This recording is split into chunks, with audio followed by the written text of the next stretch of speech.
Thanks for listening to the Nice Podcast. I am available to deliver keynote presentations and workshops for your company or for your conference. Reach out to me, davedelaney.speaks.com, or email me and we can talk.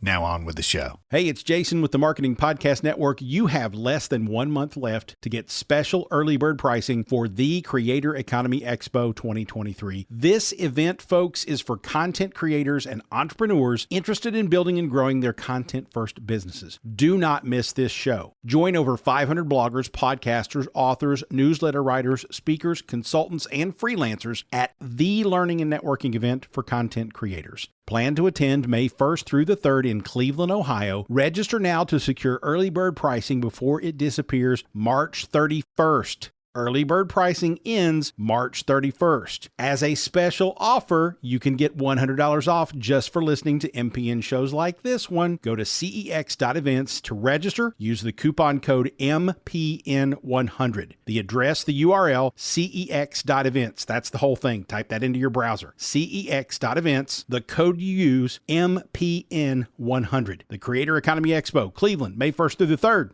See you there. The secret to success in the context of like the universe conspiring on your behalf. And there's 3 elements. The first one is clarity or of intention or clarity of objective. The second one is enthusiasm or conviction around your objective. And then the third thing is, that the idea or the intention or the objective serves the greater good. Nice. Nice. Nice. Nice. Nice. Nice. Nice. Nice with Dave Delaney. Welcome to the Nice Podcast, all about communication, collaboration, and becoming better leaders. I'm your host, Dave Delaney from Futureforth.com, where we help fast-growing tech companies retain talent and improve culture so you have happier, more connected teams. Today, I'm speaking with the one and only Kurt Daradics, otherwise known as Mr. Kurty D, who is the general manager at Hunt Club, co-founder of Lime, Esri, and CitySourced, and the host of the incredible podcast, the Kurty D Show. Welcome to Nice. How are you? I'm awesome, Dave. So nice to see you. You too. I'm excited to have you here today. So I always like to begin these things with a single question, which is, what is the nicest thing someone has done for you recently? Ooh, nicest thing someone has done for me recently. Well, my wife, too many to count. Yes. Yeah. What's one thing? What's one thing? One thing. Oh, geez. That's a fun question. I love that. Well, we're getting ready to go on a wonderful kind of dream vacation to Europe, and she's been doing all the like little planning, and she got us registered yesterday and like did all the like, made sure we're all like pre-boarded and all our printing passes are printed out and the Vax cards are all uploaded and our passports are still valid and all that stuff that I might have forgot to do. That's awesome, man. That's great. When are you heading out on your trip? Next Thursday. Oh, nice. We're flying into Barcelona. Nice. And then, we're going to do a little cruise up the French and Italian Riviera and then land in Rome for a couple nights. And we're very blessed and excited. Yeah, that's awesome. There's a great little city about 20 minutes from Barcelona called Sitges. And we stayed there. It was like a 20-minute train ride to like downtown city center Barcelona. But it's a really cool, like, kind of walled city, and it's got its own like beaches, like beautiful beaches, and just like narrow little laneways and walk and roads and stuff. It's super cool. Yeah, I can't wait. I've been to Europe probably a dozen times, and my first time to Barcelona. So I hear it's many people's favorite city in Europe. So I'm excited. Yeah, it's a great place. It was Europe that made this Canadian end up in America, right? Because I met my wife in Ireland. So you never know where life will take you. Oh, I love that. We did our honeymoon in Ireland. Oh, nice. Well, my wife and I met in Galway. Did you get to Galway? We did not, but we were in Dublin, and we went up north to Belfast, and we got down to Cork and went on the other side of Ireland to some other beautiful cities. Really beautiful country. We were there kind of late spring, so we got the good weather too. So Yeah, that's perfect timing. Yeah, I used to have friends say, doesn't it rain in Ireland all the time? And I'm like, that's why pubs have roofs. That's funny. Actually, Right. now thinking about it, we were there mid-June, so we were there kind of early summer. There we go. That's perfect. Yeah, like the 2 weeks that are summer in Ireland, which is perfect. Which everybody gets sunburnt. So tell me a little bit about who someone was that was especially nice to you in your career. Oh, wow. I mean, so I have a podcast, the Kurty D Show, and there's a couple people that continue to come up as kind of reoccurring virtual cast members that I reference because they've had such a big impact. Probably top is Jack Dangermond, my former boss, CEO and founder at Esri, ESRI. They're the software, they make the software called ArcGIS. And he's a billionaire on the Forbes 400. And he took a real personal interest in me in my career. He had actually invested in my company, CitySourced, in 2009, and then recruited me to work for him for 2012. And we were able to return capital to him in 2019. And I just saw him a few weeks ago. And it's just like, he's been incredible. There's also Duke Stump, who is referenced on my show a bunch. He was a marketing exec at Nike. When I was at Lime on the BD team, there we recruited him as our CMO. He had been the executive vice president of brand and culture at Lululemon. Yeah. And kind of really got a lot of credit for doing a turnaround with them, 10 years ago or so. And he's like a culture brand whisperer. So anybody that's a fan of this show, Duke Stump has a lot of great content online. He's done a bunch of stuff with the Do Lectures, Do Lectures. Originally had a Do Lectures event originally had a Wales, but they've done a bunch of stuff in the US with Duke. There's some great video content of him. And a bunch more. I can go on and on, but those are probably the top two. And then plus my dad. And he was episode 1 on the show, Peter Daradics. So lots of love to Pops. Yeah. I've listened, and I've had the pleasure of being on your podcast as well. And thank you for having me there. You talked, I've heard you in interviews talk about how you helped your dad get sober, which was like a huge thing. Yeah. I mean, the odds were against us. I was in college at UC Santa Barbara, and growing up, my dad was a cool dad. He owned a rock and roll FM station. Oh, wow. That's awesome. Yeah. So that was a lot of fun, kind of just north of LA. So, and I think the good times, he let the good times roll a little too hard and caught up with them. And he got a pretty wicked drug and alcohol problem. And I had to sort of kind of figure it out. I stage an intervention, and he didn't like that too much, and we didn't see him for a long time, and then he finally sort of hit rock bottom and came around, and he's been sober over 20 years. That's great. And he's a real beacon of light and inspiration to many people in our community here in Ventura County. And he's just great example of somebody that just really humble and hardworking. And he's not perfect, nor none of us are, but he is a great dad, and he's a great manager to many people that he works with now. He's in the real estate business now, and Peter. It's wonderful. So I love the fact that like when we caught up a while back, it was so nice to talk to you, again, and hear your voice, because we hadn't talked in a long time. And I think a lot, one thing that I wanted to talk about is just the power of relationships, and human connection, and the fact that I wrote a book a while back about networking, and networking kind of has negative connotations. The word itself, when I talk about it, like in keynotes, I just was speaking about it, and I asked people to text me from stage what the words were that came to mind when they thought of networking. So they were sort of uncensored that way.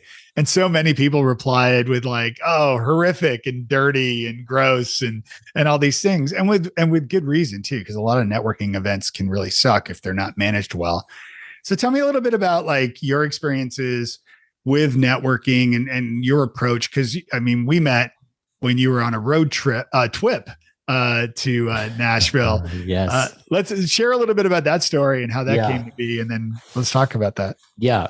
So RoadTwip was an idea that Jolie Odell, who was a blogger in the tech space back in the day, and our friend John Dingman, we basically tried to channel Jack Kerouac with social media and just sort of did a cross-country trip in 2009. And this was like, Twitter was still, pre-mainstream. We had a sponsorship from Bright Kite and Red Bull. And Bright Kite was an early social media platform. I think they sponsored you on a trip too. They did indeed. Yes, Yeah. That's right. That's right.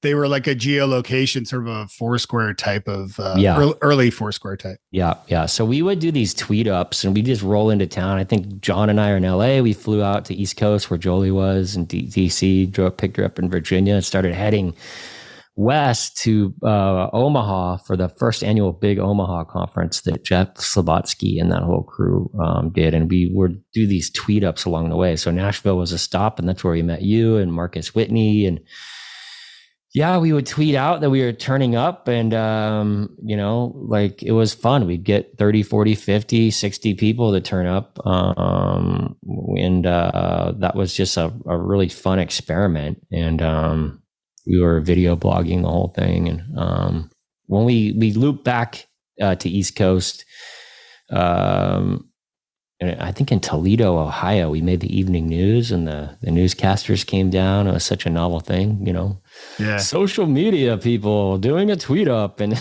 it's so funny. But in that same breath, into your question about networking,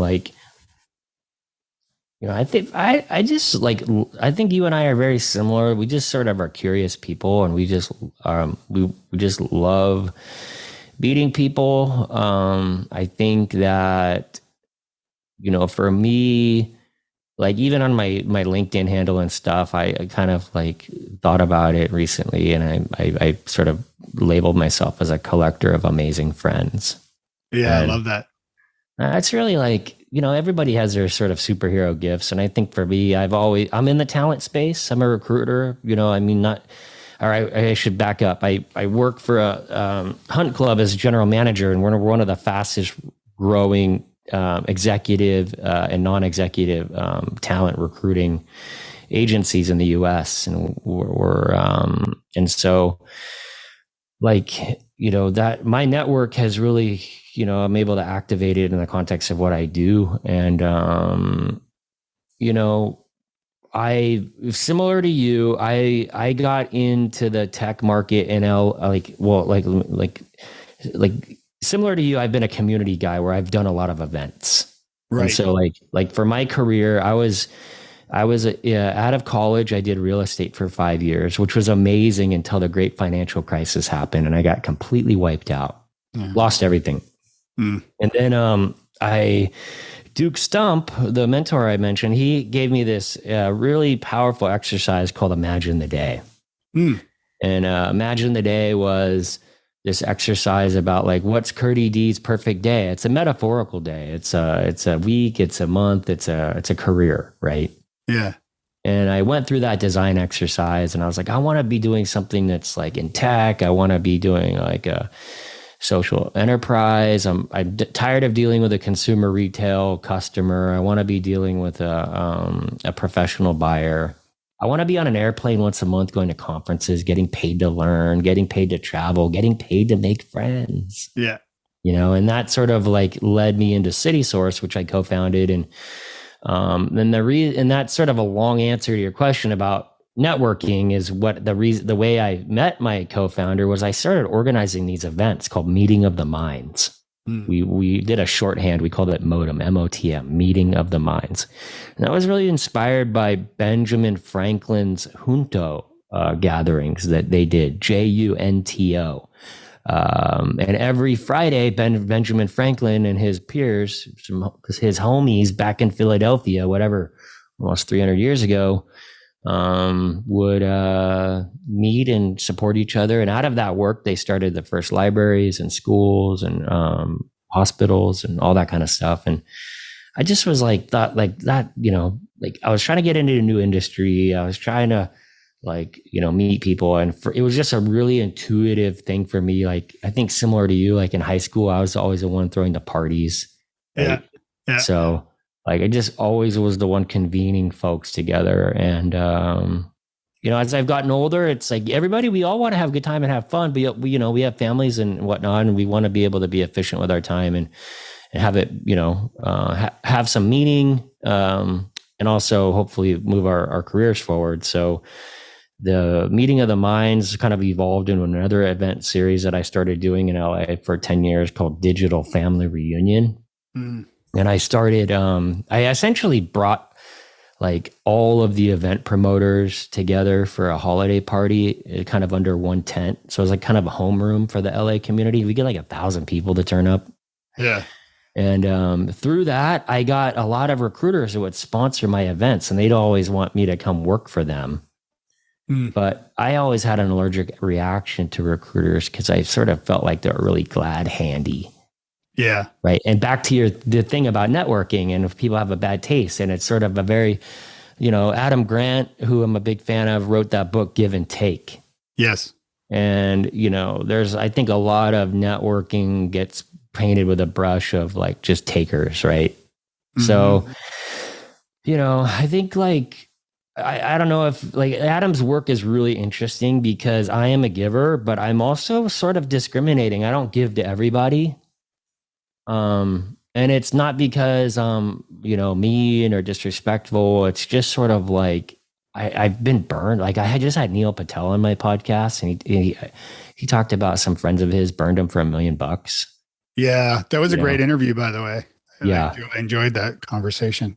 Yeah, thanks. And so I think too, because of the stuff I dealt with my dad, like if somebody that like loved me so much would be that depraved to go down a bad path, I just sort of am like, there's an interesting combination of somebody that's optimistic, but also like I may be skeptical or pragmatic. So I'm really tuned into little cues. And so when there's people that I find are really talented, and I'm just kind of curious about them, and they're also like really nice people that I have, like I'm tuned into energy and stuff like that. I know it's kind of woo, but I'm from LA, so maybe that's part of it. And yeah, so I've been really lucky, Dave. I've been able to collect these amazing friends like you. Like we don't really know each other super, super good. We've hung out we met in Nashville, and then we saw each other through South by a bunch. And then here we have this podcast that you had you on mine, and now you're having me on yours, and our relationship is deepening. And we're sort of like giving to each other and helping each other out. And it just so happens that our sort of worlds and the vector of our careers have a lot of overlap. And that sort of brings me to Hunt Club.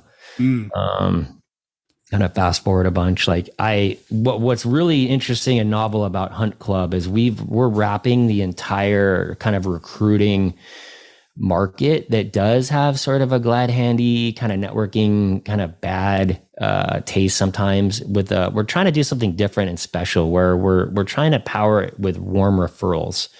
And we have this expert network of about 15,000 folks. These are people like you, like you're a marketing expert, you're a talent expert, and they share their address book with us. So we get LinkedIn, iPhone, Gmail contacts, and we enrich them. And then we crowdsource our outreach to candidates through our network, and we give them part of our commission as a reward. So they get cash for making intros, and even more cash if their referral converts to a place candidate.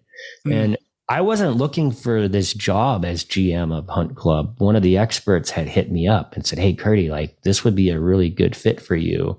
These guys, Hunt Club out of Chicago, are looking to expand to the West. You got a great network. I think you'd be a great fit." And I met Nick, the CEO, and he had a very similar kind of vibe and philosophy around the world and trying to do something really different in a market that, I sort of had a lot of interest in, and I knew there's a lot of money in it, but I had an allergy to like how fundamentally a lot of times it works. And so it's been a good run. I've been here 2.5 years, and a lot of momentum. We're not perfect. We have challenges, but like that's one of the things that I love about what we're trying to do is we're trying to be pretty honest with each other as teammates and honest with our customers. And yeah, it's all about the relationship at the end of the day. Like, that's really what it's about. And, I work with like Sequoia and Andreessen. We work with Bain, and these folks trust us with their portfolio companies, and it's all about that relationship because they know that like it's not the transactions come out of the relationship. And I feel like I'm on a rant right now, and I'm just talking way more than I was. No.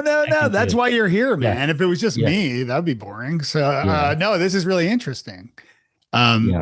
But I just wanted to make a point that I think the back to the thing about the networking is I think a lot of people have it backwards is that, start with a relationship and see if there's good alignment and you get a good energy and kind of slow down. I think people often rush to intimacy. I read a book a while back called The Diamond Cutter and the Diamond Cutter, I think. And it was about like, about a jeweler, but he was a guy that was turning a jewelry company around, but he was actually a Buddhist monk, and it was really fascinating. But I liked his idea of planting seeds in relationships, right? Yeah. So like you're tending to relationships just as you would tend to seeds that you just planted. You'd water the plant, you keep, take it out of the bad weather, put it in the sun, these kinds of things. And then over time it would grow. And once it grows, maybe it would produce some sort of fruit or something like that you could then maybe enjoy. But at the end of the day, the enjoying of it is really just spending time planting those seeds and kind of growing it. And it's the same sort of idea with relationships, right? Where you spend time helping other people and finding ways to serve them more than anything else. And call it karma, call it what you like, but good things come around as a result of doing that. Is that something you've seen? Yeah, absolutely. And Duke Stump, my mentor that I mentioned, is really helping me with a career with this sort of imagine the day exercise. He has this great story of this Japanese farmer called Fuikawa. And the guy essentially has a sort of a counterintuitive approach to farming that actually has a non-linear outsized yield output. And this guy like works the seed and, he takes his time and it's this idea that you can't create the magic, but you can create the conditions for the magic. And that he really waits for the right time to plant in the right environment, and then he plants, and then the harvest is outside. And I think back to my mapping days at Esri, I sort of feel a lot of folks confuse the map from the terrain, and they sort of get fixed in how things should be done, and they're not really paying attention to the subtleties. And that's one of the things our CEO at Hunt Club, Nick Kromaitis, does so well is you have your operating model, how things should go, but really paying attention to what's really happening in the now around the relationship and tending to people. Mm-hmm. Tell me a little bit more about this perfect day I'm sorry, what did you call it? Imagine the day. Imagine the day. Do you remember the steps involved with that? It'd be an interesting. It's a very simple framework. Content marketing, SEO, competitive research, advertising. Sounds like a large scope of work you need to get done. How about full digital marketing control over your business? SEMrush can be your right hand for that. It has over 50 tools and reports to cover any online marketing activities. No more switching from one service to another. Get a 14-day free trial and watch your business grow. Go to bit.ly/SEMrushMPN. That's bit.ly/SEMrushMPN. It's essentially so to anybody listening to this that is not, completely tap dancing to work, as Warren Buffett would say. And, right. There's, maybe take a step back and consider this exercise. And it's a design exercise. And if you were to design your perfect day, what would that look like? And then, when you start pulling that thread, it's what would the answers be? So then you get to what would the questions be? So for me, Duke's advice was like, all right, like what market are you working in? You know, like practical stuff, like physically, are you in an office? Are you at a home? Are you doing remote, hybrid? You know, like, is it consumer? Is it enterprise? You know, there's a bunch of different ways you could get around this. Like there's that one idea is ikigai. They have that, anybody that's never heard of ikigai that's interested in this, it's a Japanese concept called a reason for being. It's Ikigai.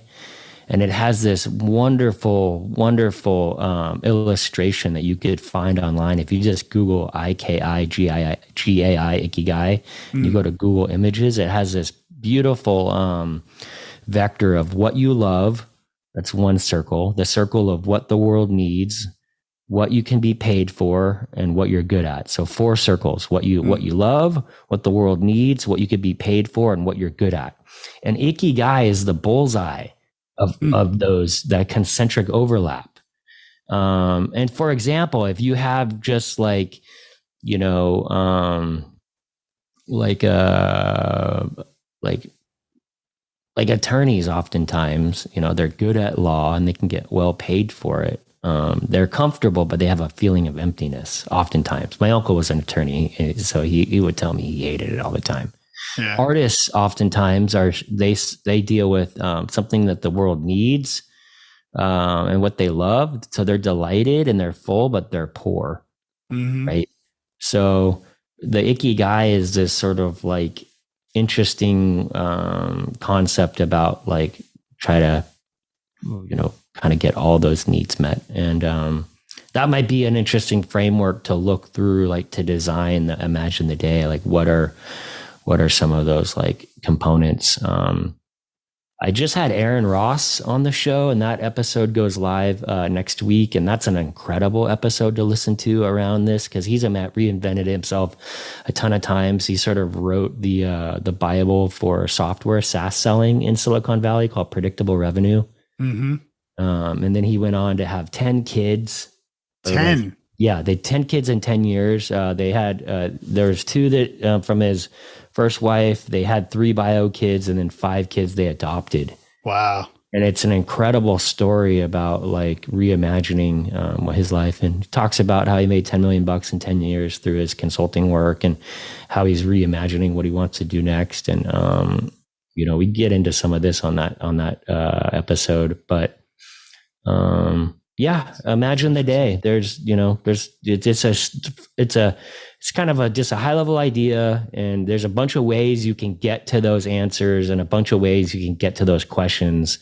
When I did it, it was September of 2000, maybe October of 2008. So like the great financial crisis was like in full swing. Yeah. I had completely was wiped out. You went from hero to zero in my real estate business. And it was a beautiful full moon. And I sat out in the backyard and I just meditated, and I had my journal, and I just thought about these elements. And that was the what I came up with. Like I said earlier, I wanted to do something in tech. Out of real estate into tech, I wanted to be social enterprise, which CitySourced was. We pioneered Mobile 311. We were one of the first B Corps in the market. And, I was going on conferences, once a month after that. And all those little things that I did. Within 3 months, met my business partner. Within 12 months, we were on the main stage at TechCrunch Disrupt, and we took 3rd place and had a total Silicon Valley Mike Judge experience with the whole thing. Yeah. Yeah. That's incredible. I have another insight about it too. Yeah. Bring it. So the other insight, and I found that out this very much later, but in episode 6 of my podcast, I had my coach, Michael Nitty, on the show, and met him through my wife, who had been working with Michael. And Michael was hired by Tony Robbins to set up Tony's coaching business in the early 2000s. Wow. So he's a master coach. This episode I think it's episode 6, I believe. I could be wrong, but it's called Surfing Synchronicity. And he went on to be Tony's VP of operations for over 10 years. And he said that there was one big insight he learned from Tony, and that Tony Robbins figured out the secret to the universe, the secret to success in the context of like the universe conspiring on your behalf. And there's three elements. The first one is clarity or of intention or clarity of objective. Okay. Right? Yeah. The second one is enthusiasm or conviction around your objective. And then the third thing is, that the idea or the intention or the objective serves the greater good. Mm. The greater good could be as simply as like just a business helping people. It doesn't have to be starting the next Greenpeace. Yeah. And so back to imagine the day helps with getting that clarity around the intention. Mm. And I think really is like, there's probably a lot of science around this now. There's probably even more, but the mind is so powerful. Millions of years of evolution and biological evolution. And this thing, I think, as we get the mind concentrated, it's this pattern recognition machine, and it's powerful. And even Aaron Ross was even talking on the last episode that I was saying, talking about how he, was a fortune of good luck. And he said, maybe not, maybe it's not luck. Maybe Elon Musk is right. Maybe it's a simulation. Right. And maybe the simulation is a function of what we're concentrating on. Mm-hmm. Who knows? Yeah, there's a lot of talk around that these days that you hear of the idea of like a simulation. I've definitely, I've definitely sort of changed my views on manifestation and on. I mean, I've always believed in meditation, but it's not something I did regularly enough. And it's something over the certainly since COVID probably knocked down our doors that I mean, COVID began as the pandemic began, that I started doing that. Like I started meditating more. I think I read Dr. Gupta's book about mind health. My father passed away last year of dementia and Alzheimer's. And of course he had a great run, and he was definitely had a good run. So, but I bring that up because I started researching like how to prevent, cause it does run in my family. So how to prevent getting Alzheimer's ultimately. And some of the key things, and of course it's still, kind of a gray area, but there's, some of the things that trigger it are like lack of oxygen to your brain. Like when you sleep, for example. So I did a sleep test, and sure enough, I had sleep apnea. So now I sleep with a CPAP. Now, nothing sexier than CPAP at night, but I digress. Alcohol is another one. Like one drink socially is different, like a wine or something. But I quit booze. So I haven't had a drink in 2 years. Physical exercise and meditation, right? Meditation's another one. Kind of peak pandemic, I was sort of feeling extremely overwhelmed, and I saw a therapist, and I've talked about this on some earlier episodes of this show. But and I came, she walked me through, the exercise of like kind of trying to be present ultimately, right? Thinking less about the future, and less about the past, because the past can lead to like depression, and the future can lead to anxiety, and rather just focus on being present. That's such a powerful insight and a distinction right there. I think there's one thing that anybody could learn from this discussion is what you just said right now. It's honestly, it was a game changer for me. And even like meditating now, when I meditate, I have like a legal pad next to me on the floor.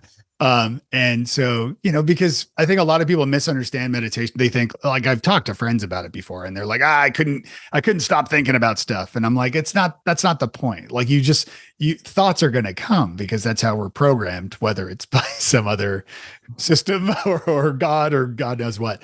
But that's how our minds work. And so the point though is to, and I got this from, Sam Harris has a great, meditation app, called Waking Up. And during that, I had this revelation that rather than focus like on getting frustrated that I'm thinking of stuff while I'm trying to meditate, play it out like a film in my head. And so like I would start thinking about something I need to do.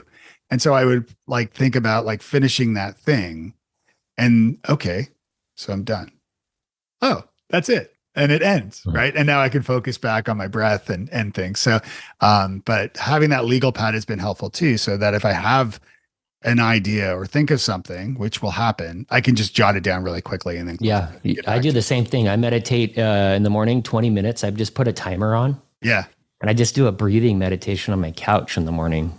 And I have either my phone or if I do it at my desk, sometimes at my office, I'll sometimes have my little my notebook. And if I have a thought that's important enough to write down, I give myself permission to write it down, because I get a lot of great ideas through it. And then, and then sometimes I'll do stretching too, kind of like almost like a yoga. But I think that's really, really important to be able to have that space. It's almost like, like back in the day, we would defrag the computer, right?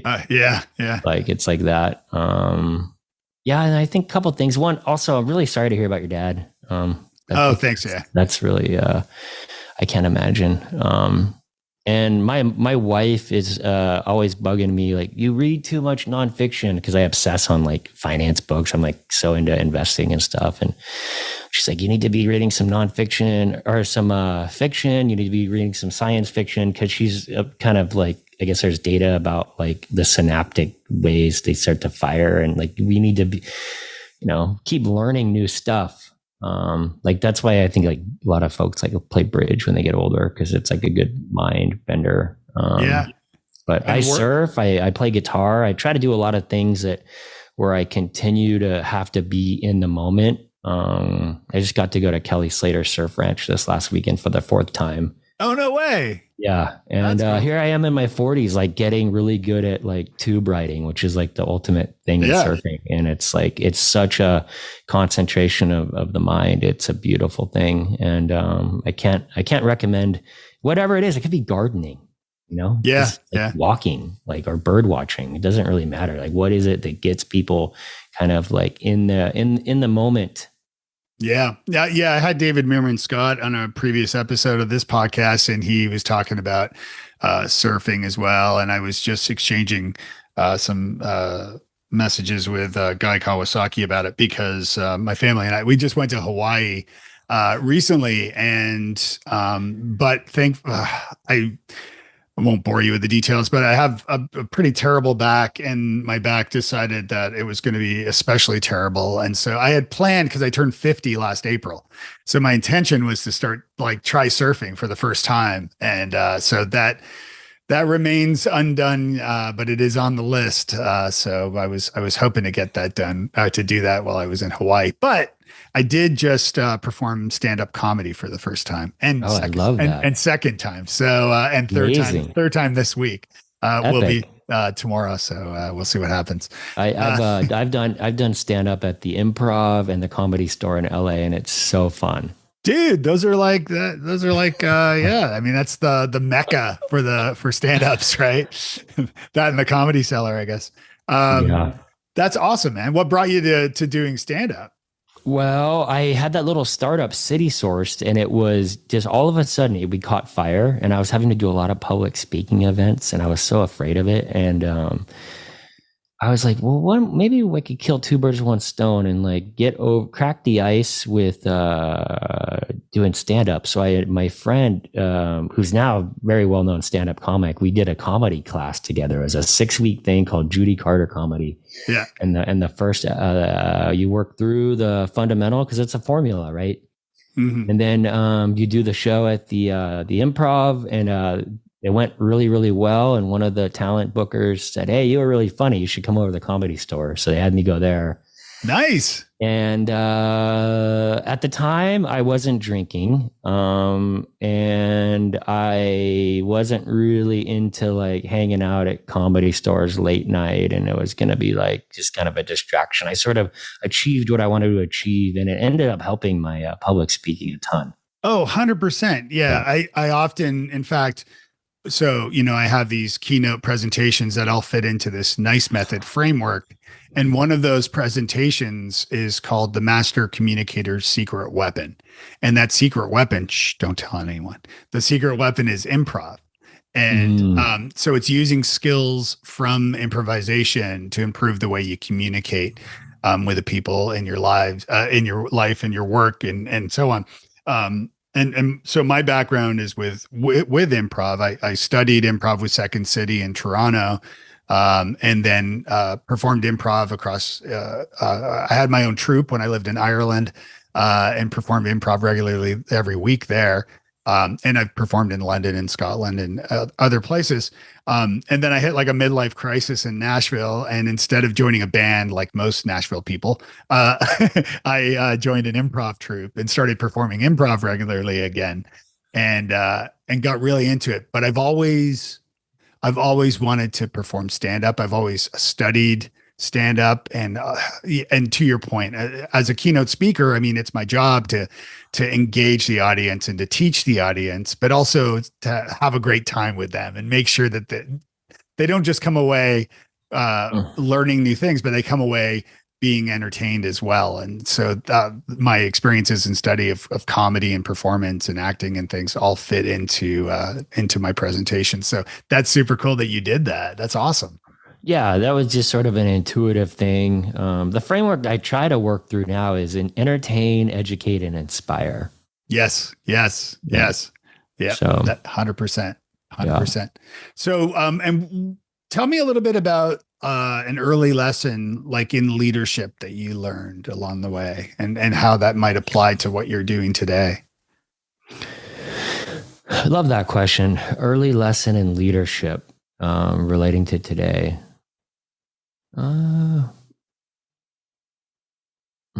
We might want to edit out the long pause. That's okay. Yeah. Like, think about it, like maybe it doesn't have to necessarily be work related. It could be community related that's outside of work, but ways, so the other popular keynote that I do is called the ROI of Nice. Mm-hmm. And it's really a leadership talk. In the very beginning of that presentation, I share a personal story about well, the very quick version of it is I used to hang out, listen to a lot of punk rock and skateboard it. I was a skateboarder and stuff. And the small group of friends that I had back then are still best friends today, like 30 plus years later. And I got together. We always had this one guy that I always thought of as like the leader of the pack, the guy that would, recommend malls to go or, wherever to go and things to do and bands to check out and so on. And so I got together with one of the guys from that group, like, I don't know, a few years ago even.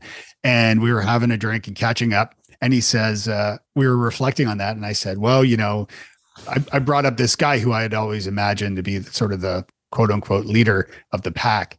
And he laughed at me and he's like, what? I was like, this guy. And he's like, dude, you were the leader. I kid you not. And I'm like flabbergasted. I was like, wait, I thought he was pulling my chain. I was like, no way. Like, shut up. And he's like, no, dude, I always thought of you as like the leader. I was like, wait, what? And this just blew my mind because I started thinking about it. And so that presentation, the ROI of Nice, begins this way so that the audience recognize the fact that even if they don't manage people, or, they have people in their lives, their kids, their friends, and that they are leaders in the way they behave and the things that they do. And so everybody's a leader in one way or another. What they do affects others. So thinking of like maybe the road trips that or TWIPs or the travel or the speaking, or were there things that you learned in sort of air quotes leadership that might apply to some of the stuff that you're doing now? Yeah, I think what comes to mind is in the context of like leadership, I think there's sort of this idea of, you have kind of leaders and followers, and I don't know if I really like that language around it. But I think like this for me, like very similar to you, I was the one always throwing some of the cool parties in high school. And then in college, I went to UC Santa Barbara, and I remember I was very lucky. I was freshman buddies with Jack Johnson, the singer, surfer. And we made buddies, and they had an amazing band. And it kind of took my dad's radio station contacts. And I remember I booked Jack's band opening for the Dave Matthews Band at the Ventura Theater in the mid 90s. And this was like before David had broken. There's like, I don't know, 300-400 people at the show, at a, 2,500 seat venue. Right. Yeah. We thought it was so cool. And, and then I ended up, I remember I was promoting, that's what I thought I was going to do, is be in the music business. So I was promoting bands and, and then like when I got into real estate, it was just sort of like, transactional. It was like a way to make good money and blah, blah, blah. But like, as I got into tech and kind of imagined the day and doing these events, and building community, I think that's really for me what it like leadership has been, is sort of like being an organizer of people and providing an experience that created a container for people to have relationships. So like even at these modem things, even though we only did it for 3 years, like the community of about 300 folks that would kind of cycle through our monthly kind of 30-40 people events, a lot of great friends and a lot of business partnerships, a lot of jobs, people got hired and stuff like that. And so I can just continue to be a part of that. I'm doing a founders and funders thing now.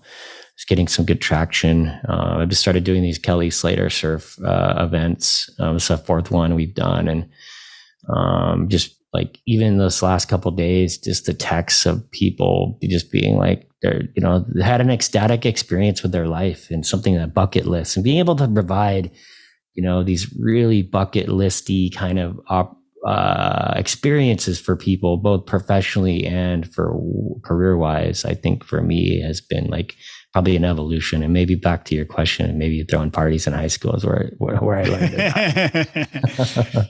All right. So where's Kurty D in 10 years from now? 10 years. Oh man. That's funny. Who knows? One of the things we talk about, my brother, Christopher, who's awesome, and I talk about this idea called purposive drift.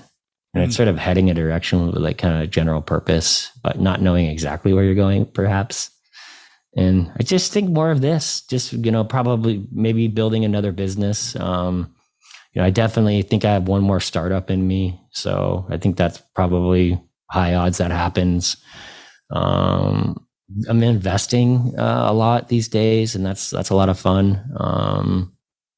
Maybe there's probably some good book content that comes out of the podcast, because there's some reoccurring themes now, the patterns there. And probably some more epic surf trips, who knows, Bali and beyond. So just mixing it up, having fun, and making some good money and awesome friends along the way.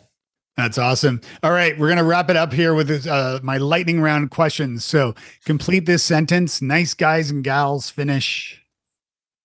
The dramatic pause. I love it. I think they finish well. Oh, I like that. What's a nice book that you recommend to the nice makers listening? Well, Give and Take, for sure. Adam Grant. I mean, if you haven't read that, the interesting insight in that book is that there's two types of givers. And the givers that sort of give to other givers outperform non-linearly above the matchers, which is the middle, and then the takers. But there's this section of givers that give to non-givers. So either the matchers or takers, and they perform worse than everybody. Yeah, so you have to be really smart about who you give to. That is an awesome book. Think Again, by the way, is also one of my recent favorites too. It's another good one by Adam Grant. All right, how's Kurty D nice to himself? Oh, well, it feels like a broken record now. Being able to go to Kelly Slater Surf Ranch. I've been 4 times now in the last year, and keep doing that. That's just like my happy place. And my wife, I'm so happy for like another month after I go. So my wife's like, you can go anytime. Yeah. My wife seems to like it when I travel too, for some reason. If you had a billboard, what would it say? You made it. You're a miracle. I love it. Hey, Kurty D, how can people get a hold of you and learn more about you and listen to your podcast? Yeah, I'm easy to find. It's I'm on the interwebs at Kurty D. That's Kurty, the letter D. You could go to the .com, kurtyd.com. You could go at Kurty D on Instagram or Twitter, on LinkedIn at Kurt Daradics. And you could subscribe to the show. It's, on all the Spotify, Apple podcasts, where you listen podcasts. And if there's anything I could do to help anybody in the audience, hit me up a short little note, and you're friends with Dave, I try to be pretty responsive. Yeah, you're awesome, man. Well, I do encourage everybody to listen to the show. I will include links to everything we talked about in the show notes. So if you're listening now, just look in your little player there, your app, and you'll find the links to everything too. So, all right, brother, thanks for joining me on the show today. Oh, it's my pleasure, Dave. You're one of the nice guys. And I'm just so grateful that you had me. And anything I could ever do to help you too, I'm here. Thanks for listening to the Nice Podcast. Please leave a review if you enjoyed this episode at friend.nicepodcast.co. And you can find show notes, links to other episodes, and lots of other goodies over at nicepodcast.co. Music by Alistair Crystal at alistaircrystal.ca. We'll see you next time, and be nice.